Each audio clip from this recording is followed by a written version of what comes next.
Hello friends, എല്ലാവർക്കും നമ്മുടെ പുതിയൊരു വ്ളോഗിലേക്ക് വീണ്ടും സ്വാഗതം.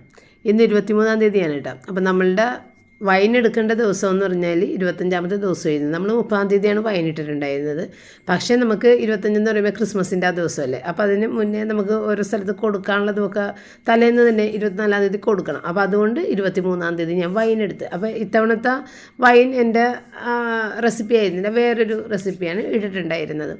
അപ്പോൾ ഇന്ന് രാവിലത്തെ ജോലികൾ വേഗം ഒന്ന് തീർത്തിട്ട് ആദ്യം എടുക്കേണ്ടത് വൈനാണ്. അപ്പോൾ ഞാൻ രാവിലെ യൂട്യൂബ് വർക്കെല്ലാം ചെയ്ത് അടിക്കൽ തുടക്കലൊക്കെ ചെയ്ത് എന്നാലേ എനിക്കൊരു സമാധാനം ഉണ്ടാവുള്ളൂ കേട്ടോ. ഒരുവിധം കാര്യങ്ങളൊക്കെ വൃത്തിയായി വെച്ചതിന് ശേഷമാണ് ഞാനിങ്ങനെ വൈനൊക്കെ എടുക്കാനായിട്ട് നിന്നത്.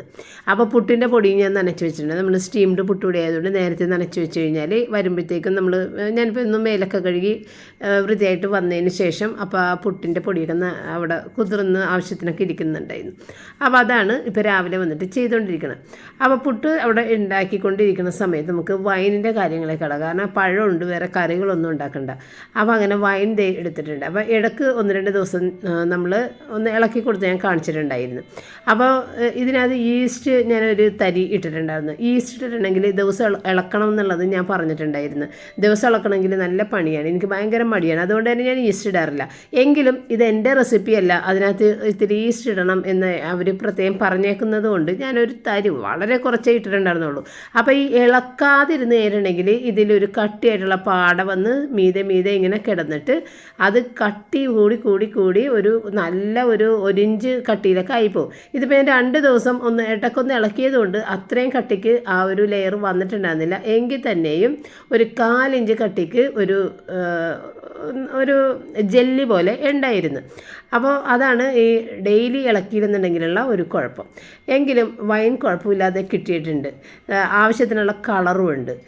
നമ്മൾ മുന്തിരി ഉടച്ചൊന്നും കളഞ്ഞിട്ടില്ല. അപ്പോൾ മുന്തിരിയും പഞ്ചസാരയും കൂടിയൊക്കെ നല്ല തിരുമി ഉടച്ചെടുത്തിട്ട് ഇടുന്ന വൈനിൻ്റെ കാര്യങ്ങൾ പലരും എനിക്ക് കമൻസിൽ പറഞ്ഞിട്ടുണ്ട്. ഞാനിതുവരെ അങ്ങനെ ചെയ്തിട്ടില്ല. കാരണം അത് ഊറി വരുമ്പോഴത്തേക്കും പലതവണ നമ്മളിങ്ങനെ ഒഴിച്ച് മാറ്റാനൊക്കെ നിൽക്കാൻ എനിക്ക് ഭയങ്കര ബുദ്ധിമുട്ടാണ്, മടിയാണ്. അതുകൊണ്ട് ഞാൻ മുന്തിരി ഉടച്ച് എടുക്കാറില്ല കേട്ടോ. പക്ഷേ മുന്തിരിയുടെ കളറെല്ലാം തന്നെയും വൈനിലേക്ക് ഇറങ്ങിയിട്ടുണ്ടാവും. അപ്പോൾ ഈ ഒരു റെസിപ്പിയിൽ അവർ ഇത്തിരി കാരമൽ ചേർക്കണമെന്ന് പറഞ്ഞിട്ടുണ്ടായിരുന്നു. അപ്പോൾ നമ്മളന്ന് കേക്കിന് വേണ്ടിയിട്ട് കാരമൽ കൂടുതൽ എടുത്ത് വെച്ചിട്ടുണ്ടായിരുന്നു. ആ കാരമലാണ് ഞാൻ ഇതിനകത്തേക്ക് ചേർത്ത് കൊടുത്തത് കേട്ടോ. അപ്പോൾ ഈ കാരമലൊന്നും ചേർക്കാതെ തന്നെയാണ് ഞാൻ എൻ്റേതായ വൈൻ ഉണ്ടാക്കുന്നത്. അതിന് നല്ലൊരു കളർ കിട്ടുകയും ചെയ്യും. ഇതിപ്പോൾ ഒരു മെറൂൺ ഒരു ഷെയ്ഡിലേക്കാണ് കാരമൽ ചേർത്തപ്പോഴത്തേക്ക് ഈ കളർ വന്നിരിക്കുന്നത്. ഇത് നല്ല കളർ തന്നെയാണ്. എങ്കിൽ തന്നെ ഞാൻ അങ്ങനെ ഒന്നും ചേർക്കാം. നല്ല പ്യുവറായിട്ടുള്ള വൈനായിട്ടാണ് ഞാൻ സാധാരണ എടുക്കുന്നത് കേട്ടോ. എനിക്കെപ്പോഴും കുട്ടികൾക്ക് വരെ കുടിക്കുന്ന ആ ടൈപ്പ് വൈൻ കിട്ടാനാണ് എനിക്കിഷ്ടം. ഈ ഈസ്റ്റൊക്കെ ഇടുമ്പോഴത്തേക്കും കൂടുതൽ ഇങ്ങനെ കത്തുന്ന പോലെ തോന്നും നെഞ്ചിൻ്റെ അകത്തൊക്കെ. അപ്പോൾ അതൊക്കെ കുട്ടികൾക്കൊന്നും കഴിക്കാൻ പറ്റില്ലല്ലോ. അപ്പോൾ അങ്ങനത്തെ ഒരു വൈൻ ഞാനിപ്പോൾ ആദ്യമായിട്ട് ഇട്ടതാണ്. അപ്പോൾ ഇത്രയും വൈനേ നമുക്ക് കിട്ടിയിട്ടുള്ളൂ. അപ്പോൾ അതിൽ ഒരു ചില്ല് കുപ്പിയും ഒരു പ്ലാസ്റ്റിക് കുപ്പിയും എനിക്ക് പുറത്ത് കൊടുക്കാൻ എന്ന് വെച്ചാൽ നമുക്ക് സാധാരണ നമ്മൾ കൊടുക്കുന്നവർക്ക് കൊടുക്കാനുള്ളതാണ്. പിന്നെ ഒരു വലിയ കുപ്പിയും ഒരു ചെറിയ കുപ്പിയും മാത്രമാണ് നമ്മളുടെ വീട്ടിലേക്ക് നമ്മൾ ഈ ജനുവരി വരെയുള്ള ആവശ്യത്തിന് എടുത്തേക്കുന്നത്. കാരണം ഇവിടെ ഇപ്പോൾ അധികം ആരും വൈൻ കുടിക്കാറില്ല. പണ്ടൊക്കെ പപ്പ ഒരുപാട് വൈൻ കുടിക്കുമായിരുന്നു കേട്ടോ. എടുത്തു വെച്ച് കഴിഞ്ഞാൽ അത് തീരണവരെ കുടിച്ചുകൊണ്ട് നടക്കുമായിരുന്നു. പക്ഷേ പപ്പ ഇപ്പം നാട്ടിലല്ലേ കുറേ വർഷങ്ങളായിട്ട്. അപ്പോൾ എല്ലാ വർഷവും ഇങ്ങനെ കുടിക്കണമുണ്ടായിരിക്കാം പപ്പയ്ക്ക് ഇപ്പം മടുത്ത്. നേരത്തെ അങ്ങനെയല്ല, വല്ലപ്പോഴും മാത്രമാണ് ക്രിസ്മസിന് നാട്ടിലുണ്ടാവുന്നത്. അപ്പോൾ ഇങ്ങനെ വൈൻ കുടിച്ചുകൊണ്ട് നടക്കുമായിരുന്നു. ഇപ്പോൾ പപ്പയ്ക്ക് വലിയ താല്പര്യമൊന്നുമില്ല. അതുകൊണ്ട് തന്നെ വളരെ കുറച്ച് വൈനേ നമുക്ക് എടുത്തു വെച്ചിട്ടുള്ളൂ. പിന്നെ കൊടുക്കാനുള്ളതൊക്കെ കേക്ക് വൈനായിട്ട് കൊടുക്കാനുള്ള സ്ഥലത്തുനിന്ന് നമ്മൾ കൊടുത്തിട്ടാണ്. അങ്ങനെ ബാക്കി ഇപ്പോൾ കേക്ക് ഇല്ല, തീർന്ന്. ഇനിയിപ്പോൾ അടുത്ത സെറ്റ് കേക്ക് നമ്മൾ ഉണ്ടാക്കണം. വീട്ടിലെല്ലാവരും ഉള്ളതുകൊണ്ട് തന്നെ എല്ലാവരും കേക്ക് കുറച്ച് എല്ലാവരും അങ്ങനെ കഴിക്കില്ല. റിച്ചാർഡും പപ്പയും കൂടുതൽ കേക്ക് കഴിക്കണം. ഇത്തവണ റോജർ അധികം കഴിച്ചിട്ടില്ല. റൈൻ പിന്നെ കഴിക്കാറേ ഇല്ല, തൊടില്ല കേക്കുകളൊന്നും. അപ്പോൾ അങ്ങനെ നമ്മളുടെ കേക്കുകൾ ഇനി അടുത്ത സെറ്റ് കേക്ക് ഉണ്ടാക്കണം. ജനുവരിക്ക് വേണ്ടിയിട്ട് കേക്ക് ഉണ്ടാക്കണം എന്തായാലും. അപ്പോൾ ഇതൊക്കെ എടുത്ത് വെച്ച് ഇതിൻ്റെ ഭംഗിയൊക്കെ ഒന്ന് ആസ്വദിച്ച് ലൈറ്റൊക്കെ ഒന്ന് കത്തിച്ച് വെച്ച് ഇതൊക്കെ എൻ്റെ സന്തോഷങ്ങളാണ്. ചിലവർക്ക് ഇതൊക്കെ ഇഷ്ടം ഇങ്ങനെ ചെയ്യാൻ മടിയൊക്കെ ഉണ്ടാകും. എനിക്കിതൊക്കെ ചെയ്യാൻ മടിയല്ല, എനിക്ക് ഭയങ്കര സന്തോഷം വെച്ചു. അപ്പോൾ അങ്ങനെയുള്ള കാര്യത്തിന് വേണ്ടിയിട്ടൊക്കെ ഞാൻ കുറച്ച് സമയം കളയും കേട്ടോ. അപ്പോൾ ഇതൊക്കെ അറേഞ്ച് ചെയ്ത് വെക്കണമെങ്കിലൊക്കെ സമയം വേണം. അപ്പോൾ അതൊക്കെ സമയമൊക്കെ എടുത്ത് ഇതെല്ലാം ചെയ്ത് വെച്ച് കേക്കൊക്കെ കട്ട് ചെയ്ത് കേക്ക് പപ്പക്ക് വിളിച്ചു കൊടുത്ത് വൈനിൻ്റെ ടേസ്റ്റൊക്കെ ചോദിച്ച് അപ്പോൾ അങ്ങനെ അതെല്ലാം കഴിഞ്ഞ് അതിന് ശേഷം ഉച്ചക്ക് ഊണ് കഴിക്കാൻ കഴിക്കാനായിട്ടൊന്നും കൂടുതൽ കറികളുടെ കാര്യങ്ങളൊന്നും ഉണ്ടായിരുന്നില്ല.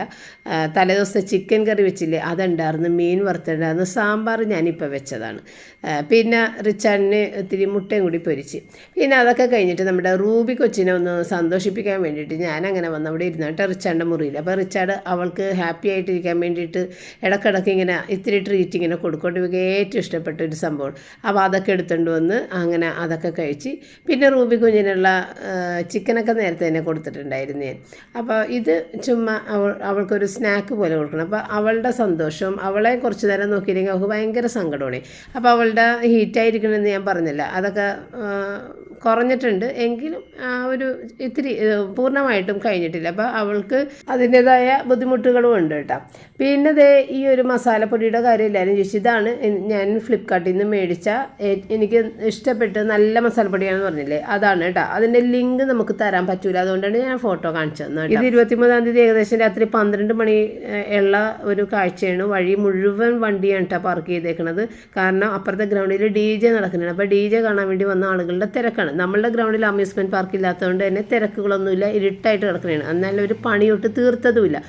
ഇത് നമ്മുടെ ടോയ്ലറ്റാണ് ഇതാ കാണുന്നത് കേട്ടോ, അവിടെ കെട്ടി വരണേ ഉള്ളൂ, അതും തീർത്തിട്ടില്ല. ടോയ്ലറ്റിൽ ക്ലോസറ്റ് പോലും വെച്ചിട്ടില്ല. പക്ഷേ ആളുകൾ, വഴിയിലുള്ള ആളുകളും കച്ചവടക്കാരും ഒക്കെ വന്ന് അവിടെ ഉപയോഗിക്കാൻ തുടങ്ങി. അതുകൊണ്ട് തന്നെ പരിസരവാസികൾക്ക് മണം കൊണ്ട് ഇരിക്കാനും വയ്യ. അപ്പം അതാണ് നമ്മളുടെ ഗ്രൗണ്ടിൻ്റെ ഇപ്പോഴത്തെ അവസ്ഥ. പണിയൊട്ട് അവർ തീർത്തതുമില്ല. ഇനി എത്ര നാൾ കൊണ്ടാണ് ആ പണി തീർക്കുന്നത് നമുക്ക് അറിയില്ല. ഇനിയിപ്പോൾ 24-ാം തീയതി രാവിലെയാണ് കേട്ടോ ഞാൻ ഇൻസ്റ്റൻറ്റ് വെള്ളയപ്പം ഉണ്ടാക്കണേ. അപ്പോൾ 1 കപ്പ് അരിപ്പൊടിക്ക് 1 ടേബിൾ സ്പൂൺ ചോറും 1 ടേബിൾ സ്പൂണോളം പഞ്ചസാരയും 1/2 ടീസ്പൂൺ ഉപ്പും പിന്നെ ഇത്തിരി വെളിച്ചെണ്ണയും ചൂടുവെള്ളവും ഈസ്റ്റും, ഒരുപാട് ചൂടുവെള്ളമല്ല, അത്യാവശ്യം ചൂടുള്ള വെള്ളവും ഈസ്റ്റും ഇത്രയും ചേർത്തിട്ട് നന്നായിട്ട് അരച്ച് വെച്ച് കഴിഞ്ഞിട്ടുണ്ടെങ്കിൽ 1 മണിക്കൂർ കൊണ്ടൊക്കെ മാവ് പൊങ്ങി വരും. അപ്പോൾ ഇന്നാണെങ്കിൽ ഫ്രിഡ്ജിലുണ്ടാകുന്ന പഴയ സാധനങ്ങളൊക്കെ എടുത്ത് ഞാൻ പുറത്തോട്ട് വെച്ചേക്കുന്നത്. കാരണം ഇന്നിപ്പോൾ ഉണ്ടാക്കുന്ന പല സാധനങ്ങളും നമുക്ക് അടുത്ത ദിവസത്തേക്കുള്ളതാണ് ഉണ്ടാക്കുന്നത്, അതൊക്കെ ഫ്രിഡ്ജിലേക്ക് കയറ്റണം. അപ്പോൾ അതുകൊണ്ട് പഴയ സാധനങ്ങളെല്ലാം ഫ്രിഡ്ജിൽ നിന്ന് മാറ്റണ ഒരു ഇതിൽ കടലക്കറിയും വെജിറ്റബിൾ സ്റ്റൂവും ഫ്രിഡ്ജിൽ നിന്ന് എടുത്ത സ്ഥിതിക്ക് ഏതായാലും വെള്ളയപ്പം കൂട്ടിയിട്ട് അത് ബ്രേക്ക്ഫാസ്റ്റ് ആയിട്ട് അതും തീർന്ന് കിട്ടും, ഫ്രിഡ്ജ് ഒഴിഞ്ഞും കിട്ടും. ആ ഉദ്ദേശത്തിലാണ് ഇപ്പോൾ വെള്ളയപ്പം ഉണ്ടാക്കുന്നത് കേട്ടോ. പിന്നെ ഉരുളക്കിഴങ്ങ്, ക്യാരറ്റ്, ഇത് നമ്മൾക്ക് അടുത്ത ക്രിസ്മസ് പാചകത്തിന് വേണ്ടിയിട്ടുള്ള ഇതിന് വേണ്ടിയിട്ട് അതും വേവിക്കാൻ വെച്ചിട്ടുണ്ട്. പിന്നെ സവാള, വെളുത്തുള്ളി, ഇഞ്ചി അതെല്ലാം ക്ലീൻ ചെയ്ത് എടുത്തിട്ടുണ്ട്. ഇത്രയൊന്നും ആവശ്യമില്ല എങ്കിലും ഞാൻ അങ്ങനെ ക്ലീൻ ചെയ്തെടുത്തേട്ടാ.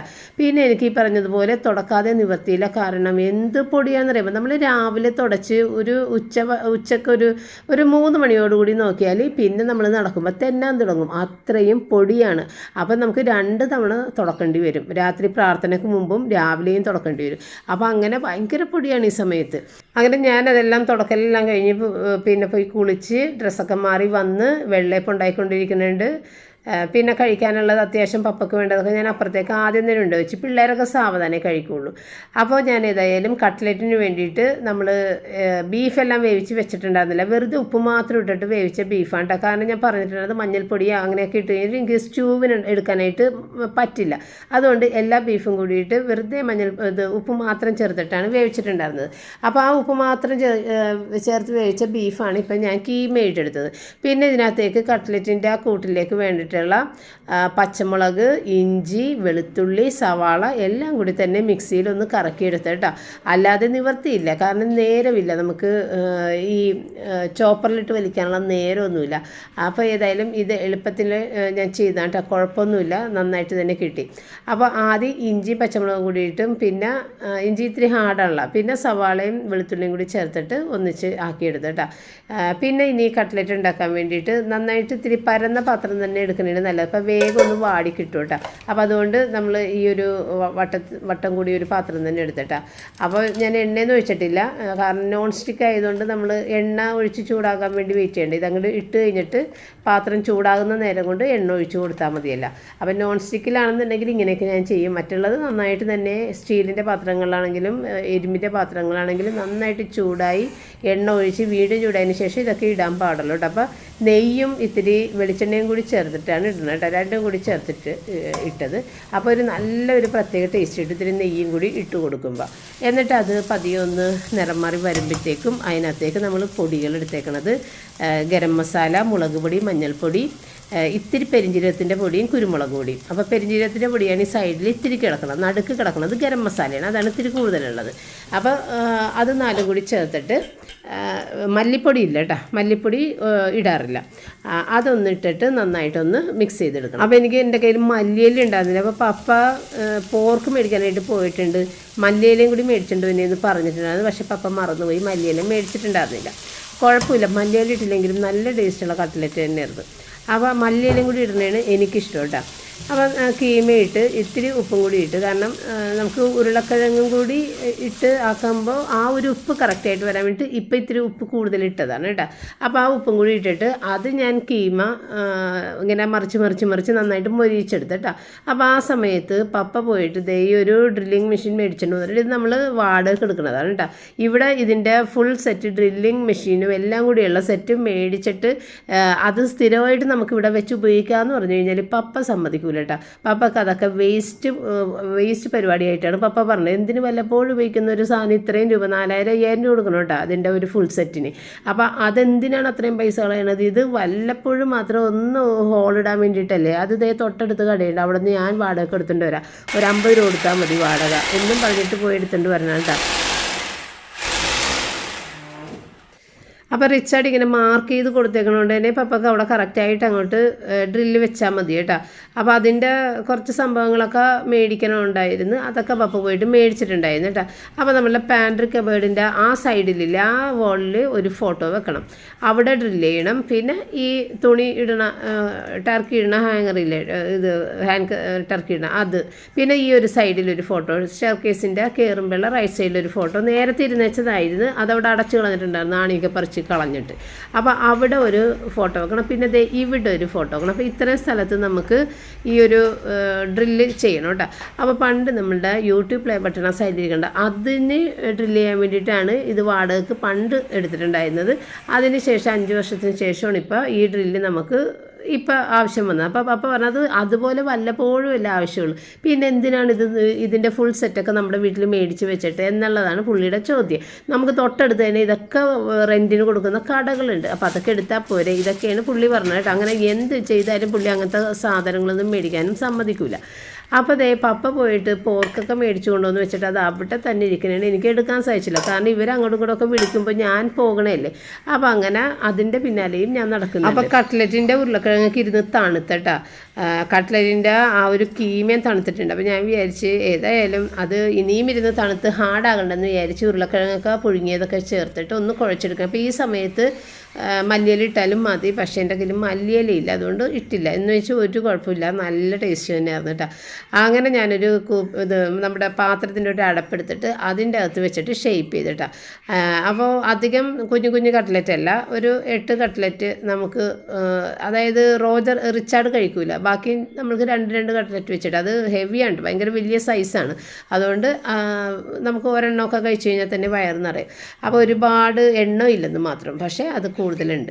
പിന്നെ ഞാൻ ആ ഉരുളക്കിഴങ്ങ് പുഴുങ്ങിയതും ക്യാരറ്റ് പുഴുങ്ങിയതൊക്കെ ഒന്ന് കട്ട് ചെയ്ത് വെച്ച് സ്റ്റ്യൂ ഉണ്ടാക്കാൻ വേണ്ടിയിട്ടായിരുന്നു ഉദ്ദേശിച്ചത്. പക്ഷേ വൈകുന്നേരം വരെ ആയിട്ടും എനിക്ക് സ്റ്റ്യൂ വെക്കാനുള്ള നേരം കിട്ടിയില്ല.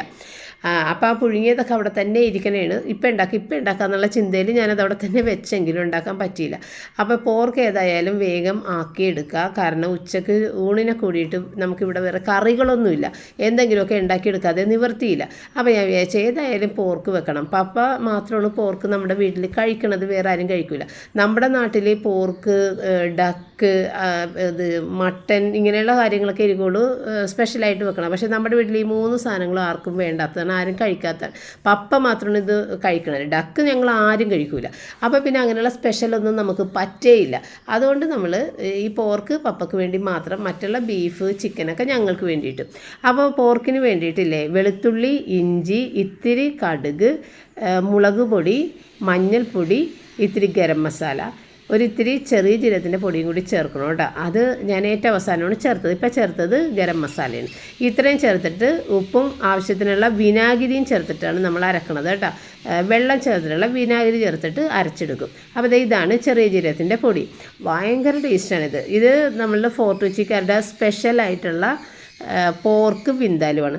സാധാരണ പോർക്ക് വിന്താലു എന്ന് പറയുമ്പോൾ അത് യെല്ലോ കളറിലാണ് എല്ലായിടത്തും കാണുന്നത്, പക്ഷേ ഇത് ഇവിടെ ഇങ്ങനെ തന്നെയാണ് ചെയ്യണത്. പക്ഷേ ഇത് ഭയങ്കര ടേസ്റ്റുമാണ്. പപ്പക്കൊക്കെ വേറെ ഏത് രീതിയിൽ പോർക്ക് വെച്ചാലും ഇഷ്ടമല്ല കേട്ടോ. ഞാൻ നേരത്തേക്ക് ഈ യെല്ലോ കളറിലെ പോർക്ക് കറി വെച്ചിട്ടുണ്ട്, പക്ഷേ അത് പപ്പക്ക് ഒട്ടും ഇഷ്ടമില്ല.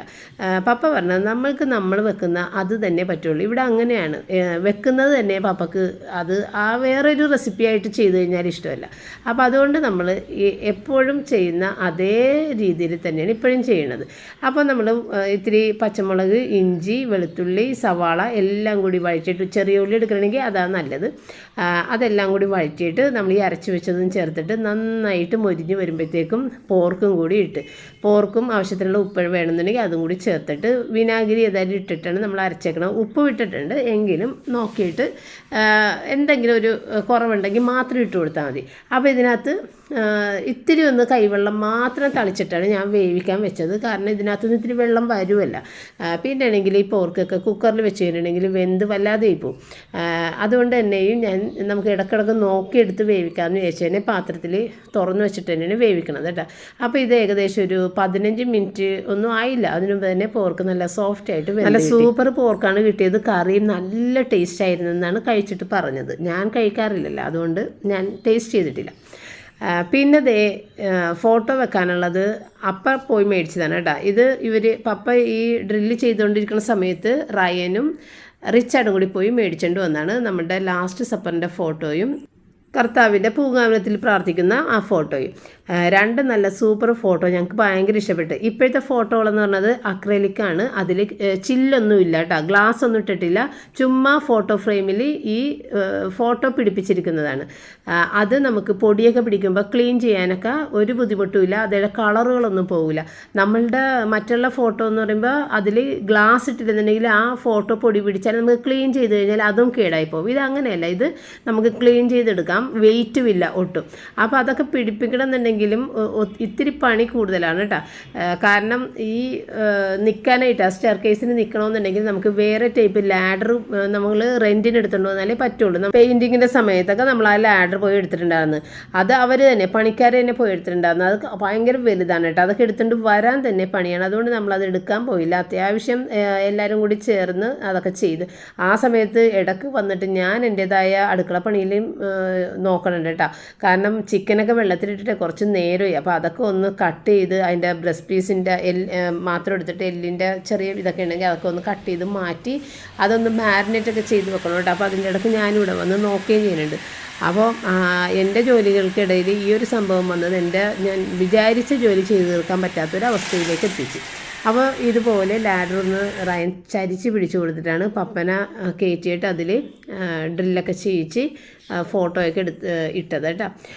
അപ്പം ഞാൻ ഈ ചിക്കൻ കഴുകി എടുത്തിട്ടില്ലേ, അതിന് 2 ഭാഗമായിട്ട് എടുത്ത് അതിൽ ഒരു ചിക്കൻ നമുക്ക് ബട്ടർ ചിക്കൻ ഉണ്ടാക്കാനും ഒരെണ്ണം 65ക്കും വേണ്ടിയിട്ടുള്ളതാണ്.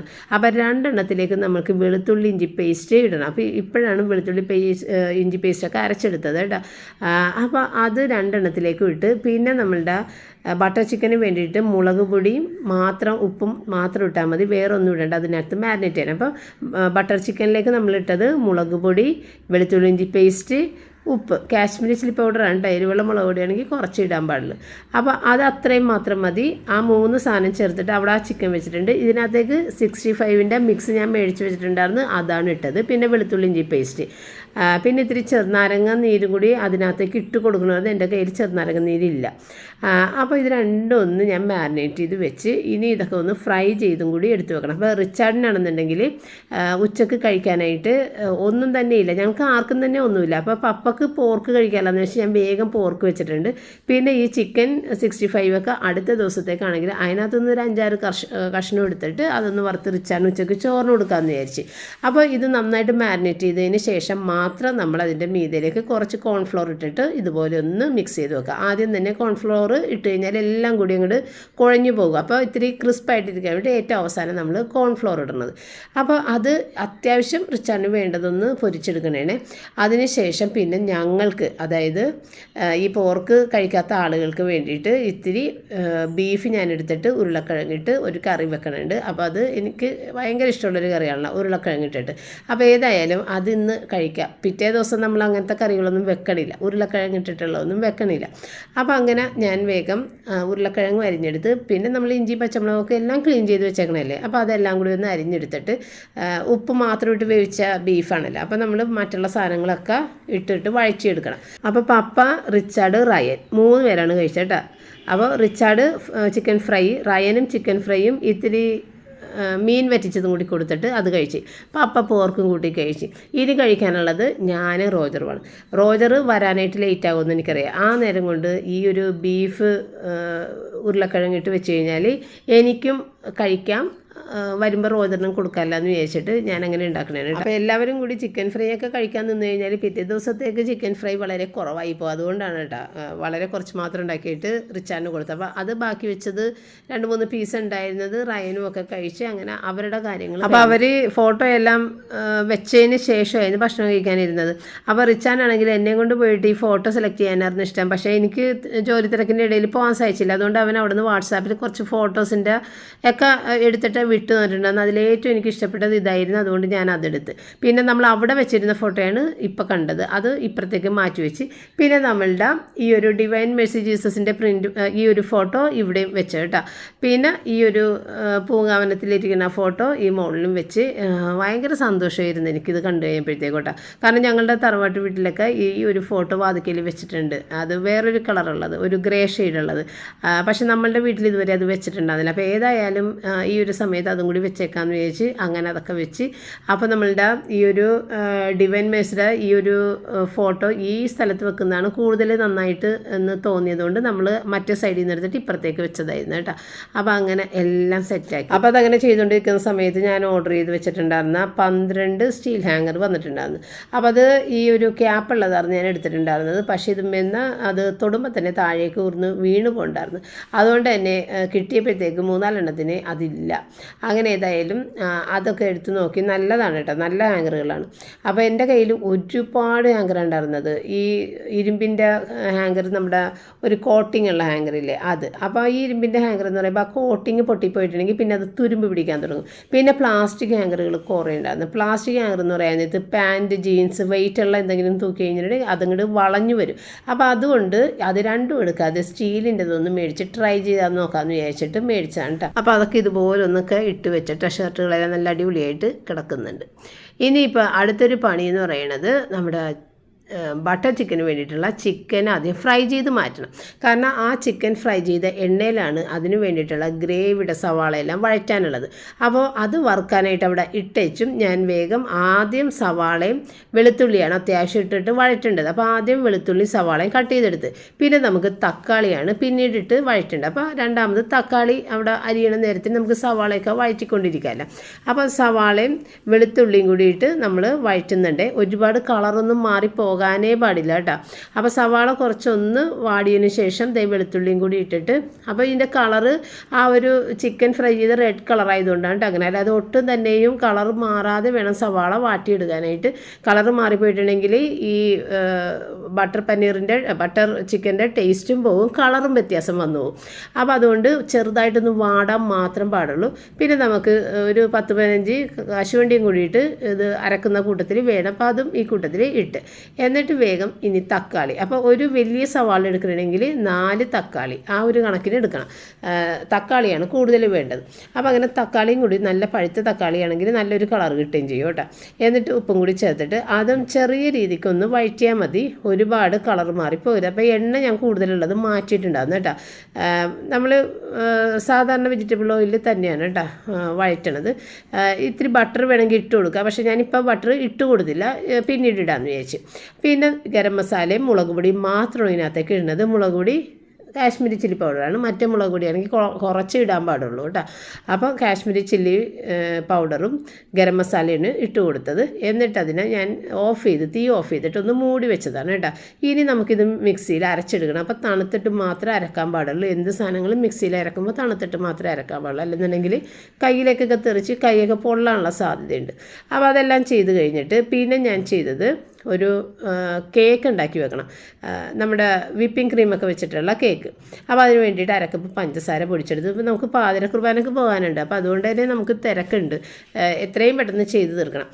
അപ്പോൾ അരക്കപ്പ് പഞ്ചസാര പൊടിച്ചതിനകത്തേക്ക് 1 കപ്പ് മൈദപ്പൊടിയും ചേർത്തിട്ട് പിന്നെ ഒരു ഇത്തിരി കൊക്കോ പൗഡർ, ഞാനൊരു ചോക്ലേറ്റ് കേക്ക് ഉണ്ടാക്കാമെന്നാണ് വിചാരിച്ചത്, കൊക്കോ പൗഡറും കൂടി ചേർത്തിട്ട് 1 ടേബിൾ സ്പൂണോളം കൊക്കോ പൗഡറും കൂടി ചേർത്തിട്ട് അല്ലെന്നുണ്ടെങ്കിൽ 1/4 കപ്പ് വരെ ചേർക്കുക. അപ്പോൾ മൈദപ്പൊടിയുടെ അളവ് കുറച്ചെടുക്കണം, അല്ലെന്നുണ്ടെങ്കിൽ ഒരുപാട് പഞ്ചസാരയുടെ കണക്ക് ഇത്തിരി കൂട്ടിയെടുത്താലും മതി. കാരണം 1 കപ്പ് മൈദപ്പൊടി എന്ന് പറയുമ്പോഴാണ് അരക്കപ്പ് പഞ്ചസാര. പിന്നെ കൊക്കോ പൗഡറും കൂടി ചേർക്കുമ്പോൾ അതിനനുസരിച്ചിട്ട് ഇത്തിരി പഞ്ചസാര ചേർത്ത് കൊടുക്കേണ്ടി വരും കേട്ടോ. അപ്പോൾ അത് നമ്മൾ ചെയ്യുമ്പോഴത്തേക്ക് ഒരു അഡ്ജസ്റ്റ്മെൻറ്റിൽ അങ്ങോട്ട് ചെയ്താൽ മതി. പിന്നെ നമ്മുടെ ബേക്കിംഗ് പൗഡറും ബേക്കിംഗ് സോഡയും ഇത്തിരി ഉപ്പും ഒക്കെ ചേർത്തിട്ട് അതൊന്ന് ഇടഞ്ഞ് അതിനകത്തേക്ക് ഇട്ട് പിന്നെ ഇനി മുട്ട, ഓയിൽ, വാനില എസൻസും കൂടി അടിച്ചും കൂടി ചേർക്കുക. അപ്പം ഞാൻ വളരെയധികം പ്രതീക്ഷയോടുകൂടിയാണ് ഇന്നത്തെ കേക്ക് ഉണ്ടാക്കാൻ നിന്നതല്ല ആഗ്രഹിച്ചിരുന്നത്. പക്ഷേ അതിനുള്ള നേരമൊന്നും ഉണ്ടാകുന്നില്ല. അതുകൊണ്ട് മിക്സിയിൽ തന്നെ ഈ അടിച്ചെടുത്തിട്ടാ ഞാൻ വിചാരിച്ചത് മുട്ട ബീറ്ററിൽ നന്നായിട്ട് പതപ്പിച്ചെടുത്തിട്ട് അതിനകത്തേക്ക് പൊടി ആഡ് ചെയ്ത് മറിച്ചെടുത്തിട്ട് നമുക്ക് നല്ല സോഫ്റ്റ് ആയിട്ടുള്ള നല്ല പൊങ്ങിയ കേക്ക് ഉണ്ടാക്കണമെന്നൊക്കെ വിചാരിച്ചാണ്. പക്ഷേ നമുക്ക് നേരമില്ല. നമ്മൾ ഈ ഫോട്ടോ വെക്കണ ഒരു തിരക്കിൻ്റെ ഇടയിൽ വന്നതുകൊണ്ട് ഓരോ കാര്യത്തിനും ഇങ്ങനെ വന്ന് നോക്കാന്നൊക്കെ പറഞ്ഞ് വിളിക്കുമ്പോൾ അങ്ങോട്ടും ഇങ്ങോട്ടൊക്കെ പോകേണ്ടി വന്നിട്ടാ. അതുകൊണ്ട് എൻ്റെ ഒരുപാട് നേരം പോയി. സ്റ്റ്യൂ ഉണ്ടാക്കി വെക്കണമെന്ന് വിചാരിച്ചിട്ടും അതും നടന്നില്ല. ആ പൊട്ടറ്റോയും ക്യാരറ്റും ഒക്കെ പുഴുങ്ങിയത് ഫ്രിഡ്ജിലേക്ക് എടുത്ത് മാറ്റുകയാണ് ചെയ്തത്. പിന്നെ കുഴപ്പമില്ല, പിറ്റേ ദിവസം വേറെ ബുദ്ധിമുട്ടുകളൊന്നുമില്ല, വേഗം ഉണ്ടാക്കി എടുക്കാമെന്നുള്ള പ്രതീക്ഷയിൽ അതെല്ലാം ഫ്രിഡ്ജിലേക്ക് മാറ്റി. അപ്പോൾ ഞാനില്ലേ ഈ കേക്ക് ഉണ്ടാക്കിയപ്പോഴത്തേക്ക് ഇത്തിരി നെയ്യ് കൂടി ചേർത്തിട്ടുണ്ട് കേട്ടോ. നെയ്യും ഓയിലും കൂടി ചേർത്തിട്ടാണ് ഇട്ടത് കേട്ടോ. അപ്പോൾ അത് ഫ്രിഡ്ജിൽ വെക്കുമ്പോൾ നെയ്യ് കുറച്ച് ഹാർഡായിട്ട് കട്ടി പിടിക്കും, എങ്കിൽ തന്നെയും കേക്ക് നല്ല ടേസ്റ്റ് ആയിരിക്കുള്ളൂ കേട്ടോ കഴിക്കാനായിട്ട്. ഈ ബട്ടർ നെയ്യൊക്കെ ഇട്ടുണ്ടാക്കുന്ന കേക്കുകൾ അത് പുറത്ത് വെക്കുന്ന കേക്കാണ് അതിന് നല്ലത്. ഇതിപ്പോൾ നമ്മൾ ഫ്രിഡ്ജിൽ വെച്ചൊക്കെ സെറ്റ് ചെയ്യേണ്ടതാണ്, എങ്കിൽ തന്നെയും സ്പോഞ്ച് കേക്കിൽ ഇത് ചേർക്കുമ്പോൾ നല്ല ടേസ്റ്റ് കിട്ടും. അപ്പോൾ നമ്മൾ സാധാരണ സ്പോഞ്ച് കേക്ക് ഐസിങ് ചെയ്യാത്ത കേക്കാണെങ്കിൽ അത് പുറത്ത് തന്നെയല്ലേ ഇരിക്കണം. അപ്പോൾ നമുക്ക് സോഫ്റ്റായിട്ട് തന്നെ കിട്ടുകയും ചെയ്യും, നല്ല ടേസ്റ്റ് ഉണ്ടാകും കേക്കിന്. അപ്പോൾ ഇത് ഏതായാലും ഞാൻ മിക്സിയിൽ നമ്മൾ 3 മുട്ട, 2 മുട്ട മതിയെങ്കിലും ചെറിയ മുട്ട ചെയ്തുകൊണ്ട് ഞാൻ 3 മുട്ട എടുത്ത് അതും 1/2 കപ്പ് ഓയിലും നെയ്യും കൂടി ചേർത്താണ് 1/2 കപ്പ്. പിന്നെ ഒരു മുടി വാനില എസൻസും കൂടി ചേർത്തിട്ട് ഇതെല്ലാം കൂടി മിക്സ് ചെയ്തെടുത്ത് പ്രീ ഹീറ്റ് ചെയ്ത് വെച്ചേക്കുന്ന നമ്മുടെ പാത്രത്തിലോട്ട് എടുത്ത് വെച്ചിട്ട് ആദ്യം ഹൈ ഫ്ലെയിമിൽ 5 മിനിറ്റ്, പിന്നെ മാക്സിമം ലോ ഫ്ലെയിമിൽ ഇട്ടിട്ട് തീ കെടാൻ പോകില്ലേ ആ ഒരു കണക്കിൽ കൊണ്ടുപോയി വെച്ചിട്ട് ഒരു 3/4 മണിക്കൂർ കൊണ്ടാണ് വെന്ത് കിട്ടിയത്. കാരണം നല്ല നീളത്തിലുള്ള ഒരു ടിന്നായതുകൊണ്ട് ഇത്തിരി ടൈം എടുത്ത്, അല്ലെന്നുണ്ടെങ്കിൽ 1/2 മണിക്കൂർ മതി. പിന്നെ ഞാൻ നമ്മുടെ ബട്ടർ ചിക്കൻ്റെ ഈ ഒരു ഗ്രേവിയൊക്കെ വെള്ളം ചേർക്കാതെ തന്നെ അരച്ചെടുത്ത് എന്നിട്ട് അത് കഴുകിയ വെള്ളം സെപ്പറേറ്റ് ആയിട്ട് മാറ്റി വെച്ചു. കാരണം ഇത് ഞാൻ ഫ്രിഡ്ജിലേക്ക് മാറ്റാൻ പോണേ, ചിക്കൻ ഫ്രൈ ചെയ്ത് ഇതെല്ലാം ഫ്രിഡ്ജിലേക്ക് മാറ്റാൻ പോണേ. അടുത്ത ദിവസം ഇതെല്ലാം കൂടി മിക്സ് ചെയ്ത് അങ്ങോട്ട് എടുത്താൽ മാത്രം മതി, പണി ഒതുങ്ങിയിരിക്കും. അപ്പോൾ അതൊക്കെ വെള്ളം വേറെ അരപ്പ് വേറെ ചിക്കൻ വറുത്തത് വരെ മാറ്റി വെച്ച്. പിന്നെ സ്റ്റ്യൂ ചെയ്യാൻ പറ്റിയില്ലല്ലോ, അപ്പോൾ അതിന് വേണ്ടിയിട്ടുള്ളതെല്ലാം കട്ട് ചെയ്ത് ഒന്നിച്ച് ഒരു പാത്രത്തിലേക്ക് ഇട്ടിട്ട് അതും ഫ്രിഡ്ജിലേക്ക് മാറ്റി വെച്ചു. അപ്പോൾ രാവിലെ നമ്മൾ എഴുന്നേറ്റ് കഴിഞ്ഞിട്ട് ചെയ്യാനൊരു എളുപ്പമുണ്ടാകും. കാരണം പാതിര കുർബാനയൊക്കെ കഴിഞ്ഞ് വന്നിട്ട് കിടന്ന് പിന്നെ രാവിലെ തന്നെ എഴുന്നേറ്റ് ഈ പണി തുടങ്ങുക ബുദ്ധിമുട്ടാണ്. ഏതായാലും അങ്ങനെ എല്ലാ പണികളും ഒതുക്കി വെച്ച് അതിന് ശേഷം ഞാൻ കേക്കിൻ്റെ ഐസിങ്ങിൻ്റെ കാര്യത്തിന് നിന്ന്. അപ്പോൾ ഈ വിപ്പിംഗ് ക്രീമാണെന്നുണ്ടെങ്കിൽ ഫ്രിഡ്ജിലേക്ക് എടുത്ത് മാറ്റി വെച്ചിട്ടുണ്ടായിരുന്നു ഫ്രീസറിൽ നിന്ന്, എങ്കിൽ തന്നെയും അതിൻ്റെ കട്ട വിട്ടിട്ടുണ്ടായിരുന്നില്ല. ശരിക്കും ഇതൊരു വെള്ളം പോലെ ആയതിന് ശേഷമാണ് നമ്മളിത് ബീറ്റ് ചെയ്യേണ്ടത്, എന്നാലാണ് നല്ല സ്റ്റിഫായിട്ടൊക്കെ വരുള്ളൂ കേട്ടോ. ഇപ്പം ഒന്ന് കാട്ടിക്കൂട്ടി ബീറ്റ് ചെയ്ത് തന്നത് റോജറും റയനും കൂടിയിട്ടാണ് ബീറ്റ് ചെയ്ത് തന്നത്. ശരിക്കും ഞാനത് ഇത്തിരി ലൂസായിട്ട് എടുക്കുകയും ചെയ്യണമെന്ന്, പിന്നെ വലിയൊരു പാത്രത്തിലിട്ട് ബീറ്റ് ചെയ്യണമെന്ന്. കാരണം ഇത് എമൗണ്ട് കൂടുതലുണ്ട്, അതുകൊണ്ട് തന്നെയും വൃത്തിയായിട്ട് എനിക്ക് ബീറ്റ് ചെയ്യാൻ സാധിച്ചില്ല. അവരെ കുറ്റം പറഞ്ഞിട്ട് കാര്യമില്ല, എൻ്റെ തെറ്റാണ്, ഞാൻ തിരക്ക് പിടിച്ച് ചെയ്തതുകൊണ്ടാണ്. അപ്പോൾ ഈ കേക്കുകൾ ചെയ്യാനൊക്കെ എനിക്ക് ഭയങ്കര ഇഷ്ടമാണ്. പക്ഷേ ഉണ്ട, അച്ചപ്പം, കുഴലപ്പം ഈ വക ഐറ്റംസ് ഞാൻ ചെയ്യാറേ ഇല്ല. കാരണം അതൊക്കെ ചെയ്യാൻ നിന്ന് കഴിഞ്ഞിട്ടുണ്ടെങ്കിൽ നമ്മൾ ചെയ്ത് തീരുന്നവരെ അടപ്പിൻ്റെ ചോട്ടിൽ നിന്ന് മാറാൻ പറ്റില്ല, വേർത്ത് കുളിച്ച് നാശം മോശമാകും. പക്ഷേ ഈ കേക്ക് എന്ന് പറയുമ്പോൾ ഇതങ്ങോട്ട് മിക്സ് ചെയ്ത് അടുപ്പിലേക്ക് വെച്ച് കഴിഞ്ഞാൽ പിന്നെ ഇതിനെ നോക്കണം, 3/4 മണിക്കൂർ അത് ആനെ ഇരുന്ന് പാകോയിക്കോളും. മറ്റേത് അങ്ങനെയല്ല, നമ്മൾ ചോട്ടിൽ തന്നെ നിൽക്കണം. അപ്പോൾ അതൊക്കെ വിചാരിച്ചിട്ട് ഇവിടെ ആർക്കും അങ്ങനെ ഇഷ്ടമില്ല കഴിക്കാനായിട്ട്, അതുകൊണ്ട് ഞാൻ അങ്ങനത്തെ കാര്യങ്ങൾ ചെയ്യാറില്ല. ഇപ്പം സമയം ഏകദേശം 10:30 മണിയായിട്ടുണ്ട്. തിരക്ക് പിടിച്ചാണ് കേക്കിൻ്റെ ഫ്രോസ്റ്റിംഗ് ചെയ്യണം. കാരണം കേക്ക് തണുക്കാതെയൊക്കെ നമുക്ക് ചെയ്യാൻ പറ്റില്ല. അപ്പോൾ തണുക്കാനുള്ള സമയമൊക്കെ എടുത്ത് ഇത്രയും നേരമായിട്ടുണ്ട്. അപ്പോൾ ഞാൻ വിചാരിച്ച ഡിസൈൻ ഒന്നും ചെയ്യാൻ നേരമില്ലെന്ന് എനിക്ക് മനസ്സിലായി. അപ്പോൾ ഞാൻ കുറച്ച് ചോക്ലേറ്റ്, എൻ്റെ കയ്യിൽ കുക്കിംഗ് ചോക്ലേറ്റ് ഉണ്ടായിരുന്നത് അങ്ങോട്ട് ഗ്രേറ്റ് ചെയ്തെടുത്ത്, എന്നിട്ട് നമ്മൾ ഈ ടേൺ ടേബിളിലൊക്കെ വെച്ചാണല്ലോ സാധാരണ ഇത് ഞാൻ എപ്പോഴും ചെയ്യണം. ടേൺ ടേബിളൊന്നും പുറത്തേക്ക് എടുക്കാനുള്ള നേരമേ കിട്ടിയിട്ടുണ്ടായിരുന്നില്ല. പിന്നെയാണെങ്കിൽ ടേൺ ടേബിളൊക്കെ എടുത്ത് വെച്ച് കഴിഞ്ഞാൽ അതെല്ലാം കഴുകി വൃത്തിയാക്കി വെക്കാനും നേരം കണ്ടുവെക്കണം. അപ്പോൾ അതൊന്നും ചെയ്യാൻ നേരമില്ലാത്തതുകൊണ്ട് ഞാൻ ഈ 4 പേപ്പർ ഇങ്ങനെ കട്ട് ചെയ്തിട്ട് ഒരു പ്ലേറ്റിൻ്റെ അകത്തേക്ക് വെച്ച് കൊടുത്തിട്ട് നേരെ കേക്ക് മുകളിലേക്ക് വെച്ചിട്ട് ഇത്തിരി ക്രീമും ആദ്യം ഇത്തിരി പഞ്ചസാര പാനി വെച്ചിട്ടൊന്ന് നനച്ച് കൊടുത്ത് ക്രീം വെച്ച് ഇത്തിരി മിൽക്ക് മെയ്ഡ് വെച്ച് കുറച്ച് ചോക്ലേറ്റും കൂടി അതിൻ്റെ മീതയിൽ വെച്ചിട്ട് അങ്ങനെ ലെയർ ചെയ്തെടുത്ത്. അപ്പോൾ നമ്മുടെ കേക്കിൻ്റെ അടിയിൽ വെക്കുന്ന ആ ഒരു ബോർഡില്ലേ, അതൊക്കെ എൻ്റെ കയ്യിൽ ഒരുപാട് ഇരിക്കുന്നുണ്ട്. പക്ഷേ അതൊക്കെ പോയി തപ്പിയെടുക്കാനുള്ള നേരമൊന്നും കിട്ടിയില്ല. വിചാരിച്ച കാര്യങ്ങൾ ഒന്നും നടക്കാഞ്ഞ ഒരു ദിവസം ഇരുന്നെന്ന്. അത് നമ്മളുടെ ഈ ഫോട്ടോ ഫിറ്റിങ്ങുമേലാണ് കേട്ടോ പണി വന്നത് എനിക്ക്. അല്ലെന്നുണ്ടെങ്കിൽ ഞാൻ വിചാരിച്ച കാര്യങ്ങൾ ചെയ്തെടുത്തേനെ. അങ്ങനെ ഇത് 3 ലെയറായിട്ടൊക്കെ ചെയ്ത് കഴിഞ്ഞിട്ട് സാധാരണ ഞാനൊരു ക്രം കോട്ട് ചെയ്തിട്ട് ഫ്രിഡ്ജിൽ വെച്ച് സെറ്റ് ചെയ്തിട്ടാണ് ബാക്കി നല്ലതായിട്ട് ഫ്രോസ്റ്റ് ചെയ്തെടുക്കണം. പക്ഷേ ഇത് ക്രം കോട്ട് ചെയ്ത് വെക്കാനുള്ള നേരമൊന്നും കിട്ടിയില്ല. ഇത് മൊത്തത്തിൽ പണി അങ്ങോട്ട് തീർത്തിട്ടാണ് നേരെ ഫ്രിഡ്ജിലേക്ക് കയറ്റാൻ പോണത്. കാരണം നമ്മൾ പള്ളിയിൽ പോയിട്ട് പിന്നെ വന്നിട്ട് നേരം ഉണ്ടാവില്ല. കാരണം ഒരു 2-2:30 മണിയാവും നമ്മൾ കിടക്കുമ്പോൾ. ആ സമയത്ത് വീണ്ടും ഈ കേക്കിൻ്റെ പണിക്ക് നിൽക്കാൻ എനിക്ക് പറ്റൂല. അതുകൊണ്ട് മൊത്തത്തിൽ അങ്ങോട്ട് പണി തീർത്തിട്ടാണ് കേക്ക് ഫ്രിഡ്ജിലേക്ക് വെച്ചത്. അപ്പോൾ ആദ്യം ഞാൻ വിചാരിച്ചത് വേറൊരു പാറ്റേണിൽ ചെയ്യാമെന്ന് വിചാരിച്ച് അതിൻ്റെ നോസിലാണ് ഇട്ട് വെച്ചും പോയത്. പക്ഷേ ആ ഒരു പാറ്റേൺ ഒന്നും ചെയ്യാനുള്ള നേരം ഉണ്ടായില്ല. അതിന് നമുക്ക് ന്യൂ ഇയറിന് ആ ഒരു പാറ്റേണിൽ പിടിക്കാമെന്ന് വിചാരിച്ച് ഞാൻ നിൽക്കുന്നുണ്ട്. അപ്പോൾ ഇത് നമുക്ക് ഇങ്ങനെ വൃത്തികേടായിട്ട് ചെയ്തെടുക്കുമ്പോൾ ചെയ്യാൻ പറ്റിയ ഒരു പാറ്റേണിലാണ് ഇപ്പോൾ ചെയ്യണത്. കാരണം ഇത് ഫിനിഷിംഗ് ഒന്നുമില്ല, ഫിനിഷിങ് ചെയ്യാനുള്ള നേരവും ഇല്ല. അപ്പം ഒരു തരത്തിലൊന്ന് ഫിനിഷ് ചെയ്തെടുത്തിട്ട് അപ്പോൾ നമുക്ക് ഈ 4 പേപ്പർ ഇങ്ങനെ അടിയിൽ വെക്കൂലേ, അപ്പോൾ അതുമേൽ നമ്മൾ ചെയ്യുന്ന ആ ഒരു ക്രീമൊക്കെ ഇങ്ങനെ എല്ലാം ഇത് എടുത്തു കഴിഞ്ഞാൽ നീറ്റായാണ്, പാത്രത്തിലൊന്നും ഉണ്ടാവില്ല. അപ്പോൾ ഫ്രിഡ്ജിൽ വെക്കാൻ പരുവത്തിൽ കുഞ്ഞൊരു പാത്രം തന്നെയാണ് ഞാനെടുത്ത. ഫ്രിഡ്ജിൽ വേറെ കുറേ സാധനങ്ങളുള്ളതുകൊണ്ട് എല്ലാം കൂടി വെക്കാൻ പറ്റില്ല. അപ്പോൾ അതുകൊണ്ട് ഒരു കുഞ്ഞ് പാത്രം എടുത്തിട്ട് അതിൻ്റെ മീതയിൽ ഇതുപോലെ നല്ല നീറ്റായിട്ട്, പിന്നെ അടിയിലൊന്ന് നമ്മൾ ഐസിങ് ഇട്ട് കൊടുത്ത് കഴിഞ്ഞിട്ടുണ്ടെന്നുണ്ടെങ്കിൽ കേക്ക് വൃത്തിക്കിരിക്കും. പക്ഷേ അപ്പോഴാണ് എനിക്ക് സമയമില്ലാത്തൊരു കാര്യം മനസ്സിലായത്. അപ്പോൾ പിന്നെ ആ പേപ്പർ എടുത്തു കഴിഞ്ഞിട്ടാണ് ഞാൻ ഈ ചോക്ലേറ്റിൻ്റെ ഇതിട്ടിട്ട് അലങ്കരിക്കാമെന്ന് വിചാരിച്ചത്. അപ്പോൾ അങ്ങനെ ചോക്ലേറ്റിൻ്റെ ഇത് ഇടണമെന്നുണ്ടെങ്കിൽ ആ പേപ്പർ എടുക്കുന്നതിന് മുമ്പ് ഇടണം. എൻ്റെ ചിന്തകൾ വേറെതായിരുന്നു. ചോക്ലേറ്റ് ഇങ്ങനെ ഇടാൻ എനിക്ക് താല്പര്യം ഉണ്ടാകുന്നില്ല.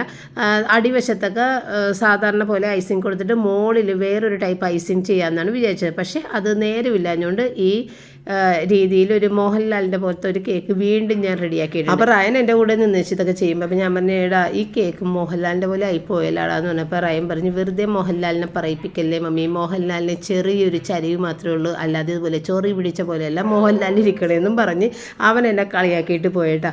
അങ്ങനെ ഞങ്ങൾ ഏകദേശം ഒരു 11:30 മണിയായിട്ടുണ്ട് ഉടുത്ത് നിൽക്കണേന്. അപ്പം നമ്മളുടെ റൂബിക്ക് കൂടായിട്ട് പപ്പ വീട്ടിലുണ്ട്. പപ്പ പറഞ്ഞിട്ടുണ്ടായിരുന്നു, ഞാൻ പാതിരക്കുർബാനക്കൊന്നും പോകില്ല, ഇനി എനിക്ക് അങ്ങനെയൊന്നും പോകാൻ പറ്റുമെന്ന് തോന്നുന്നില്ല, ആരോഗ്യമൊക്കെ കുറഞ്ഞു കഴിഞ്ഞെന്നൊക്കെ പറയണ്ടായിരുന്നു. 2 വർഷം മുൻപുള്ള ഒരു ഈസ്റ്ററിൻ്റെ പാതിരക്കുർബാനക്കാണ് ഏറ്റവും അവസാനമായിട്ട് പപ്പ പാതിരാക്കുർബാന പങ്കെടുത്തേക്കണത്. അന്ന് ഞാനും റോജറും പപ്പയും കൂടിയാണ് പോയിട്ടുണ്ടായിരുന്നത്. വീട്ടിൽ റയൻ റൂബിനെ നോക്കാനുണ്ടായിരുന്നു, റിച്ചാർഡ് ഷിപ്പിലുമായിരുന്നു. പിന്നെ അടുത്ത വർഷമായപ്പോഴത്തേക്കും റിച്ചാർഡ് റയനും ഇല്ല. അങ്ങനെ ഞാനും റോജറും കൂടി മാത്രമാണ് പാതിരാക്കുർബാനക്ക് പോയിട്ടുണ്ടായിരുന്നത്. ക്രിസ്മസിനും അതെ ഈസ്റ്ററിനും അതെ. അന്നൊക്കെ പപ്പയാണ് റൂബിനെ നോക്കി ഇവിടെ നിന്ന് വെച്ചാൽ. അപ്പം ഇന്നും റൂബിനെ നോക്കിയിട്ട് പപ്പയാണ് നിൽക്കാൻ പോണത് കേട്ടോ. അപ്പം അങ്ങനെ ഓരോരുത്തർ വന്ന് കാറിൽ കയറുന്നുണ്ട്. അപ്പം ഞാൻ ഈ ഒരു ഡ്രസ്സാണ് ഇട്ടിട്ട് പോയിട്ടുണ്ടായിരുന്നു കേട്ടോ. റിച്ചാർഡും റയനും റോജറും എല്ലാവരും പുതിയ ഒരു ഷർട്ട് തന്നെയാണ് ഇട്ടിട്ടുണ്ടായിരുന്നത് കേട്ടോ. അപ്പോൾ റോജർ പോയിട്ട് ഒരു ഷർട്ട് മാക്സിൽ നിന്ന് മേടിച്ചിട്ടുണ്ടായിരുന്നു ക്രിസ്മസിന് ഇടാൻ വേണ്ടിയിട്ട്. അതാണ് അവൻ ഇട്ടിട്ടുണ്ടായിരുന്നത്. റയന് പുതിയ ഡ്രസ്സ് ഉണ്ടായിരുന്നു, റിച്ചാർഡിന് പുതിയ ഡ്രസ്സ് ഉണ്ടായിരുന്നു. അപ്പോൾ അതൊക്കെ ഇട്ടിട്ട് ഞാൻ മാത്രമാണ് ഒന്ന് ഇട്ട ഡ്രസ്സ് ഇട്ടത് കേട്ടോ. അപ്പോൾ വേറെ ഡ്രസ്സൊന്നും എടുക്കാനായിട്ടുള്ള ഒരു തോന്നൽ എനിക്കുണ്ടായിരുന്നില്ല. അതുകൊണ്ട് പിന്നെ ഞാൻ അങ്ങനെ എടുത്തില്ല. നമ്മൾ ഒരുപാട് ഡ്രസ്സിങ്ങനെ എടുത്തുകൊണ്ടിരിക്കണല്ലേ, അതുകൊണ്ട് പിന്നെ അങ്ങനെ വലിയ ഇതുണ്ടായിരുന്നില്ല. അങ്ങനെ ഒരു ഷോളുള്ള ഡ്രസ്സ് വേണമല്ലോ പള്ളിയിൽ പോകുമ്പോൾ എന്ന് വെച്ചിട്ട് ഞാനത് വിത്ത് ഷോളുള്ളത് ഇട്ടിട്ട് പോയിട്ടാ. അങ്ങനെ ഒരുപാട് അലങ്കാരങ്ങളൊക്കെ ഇങ്ങനെ വഴി നീളെ കണ്ട് അങ്ങനെ അങ്ങോട്ട് പോയിട്ടാണ്. നമ്മളുടെ നാട്ടിൽ മിക്ക സ്ഥലത്തും വീടുകൾ മൊത്തത്തിൽ ഇങ്ങനെ ഈ സീരീസ് ലൈറ്റ് കൊണ്ടിട്ട് കവർ ചെയ്ത് വെച്ചിട്ടുണ്ടാവും. അപ്പോൾ എനിക്ക് അതുപോലെ ഒന്ന് കവർ ചെയ്ത് വെക്കാനായിട്ടായിരുന്നു എനിക്ക് വർഷങ്ങളായിട്ട് ഞാൻ ആഗ്രഹിക്കുന്നത്. പക്ഷേ ഇതുവരെയും സാധിച്ചില്ല. ഇത്തവണ അന്നേ പിന്നെ മൊത്തത്തിലൊന്ന് കവർ ചെയ്ത് സീരിയസ്, അതായത് വാടകയ്ക്ക് സീരിയസ് ലൈറ്റ് എടുത്തിട്ട് ഇടാമെന്ന് വിചാരിച്ചെങ്കിലും റോജർ പറഞ്ഞ് അത് ആവശ്യമില്ല, വേണ്ട എന്നൊക്കെ പറഞ്ഞിട്ട് അവൻ അതങ്ങോട്ട് ഒഴിവാക്കിയിട്ടാ. അപ്പോൾ അതേ നമ്മളുടെ ആ ഒരു റൗണ്ട് അബൌട്ടൊക്കെ ഉണ്ട്, അവിടെയൊക്കെ പപ്പാഞ്ഞിനെയൊക്കെയാണ് അവർ ലൈറ്റ് കൊണ്ട് സെറ്റ് ചെയ്ത് വെച്ചേക്കണത്. അങ്ങനെ റൗണ്ട് അബൌട്ട് തിരിഞ്ഞിങ്ങോട്ട് വന്നു കഴിഞ്ഞിട്ടുണ്ടെങ്കിൽ നമ്മുടെ പള്ളി ആയിക്കഴിഞ്ഞ് പള്ളിയിൽ കാർ പാർക്കിംഗ് ഇല്ലാത്തത് കൊണ്ട് തന്നെ നമ്മൾ ഒത്തിരി ദൂരെയാണ് കാറ് പാർക്ക് ചെയ്തത്. ആദ്യം എന്നെയും റയനെയും പള്ളിയുടെ മുന്നിൽ ഇവരിറക്കി തന്നിട്ടുണ്ടായിരുന്നു. അതുകൊണ്ട് ഞങ്ങൾ പള്ളിക്കകത്തേക്ക് പോയി. അതിനുശേഷം റിച്ചാർഡും റോജറും കൂടിയിട്ട് കാറ് ദൂരെ പാർക്ക് ചെയ്തിട്ടാണ് വന്നത്. അപ്പോൾ പള്ളി കഴിഞ്ഞിട്ടുള്ള കാര്യങ്ങളും എല്ലാം നമുക്ക് നാളത്തെ വീഡിയോയിലേ കാണിക്കാൻ പറ്റുള്ളൂ. കാരണം വീഡിയോ ഒരുപാട് ലെങ്ത് ആയി കഴിഞ്ഞ്. അപ്പോൾ ഇനി ഇതിൻ്റെ ബാക്കി കാര്യങ്ങളെല്ലാം നാളത്തെ വീഡിയോയിൽ നമുക്ക് കാണാം. താങ്ക്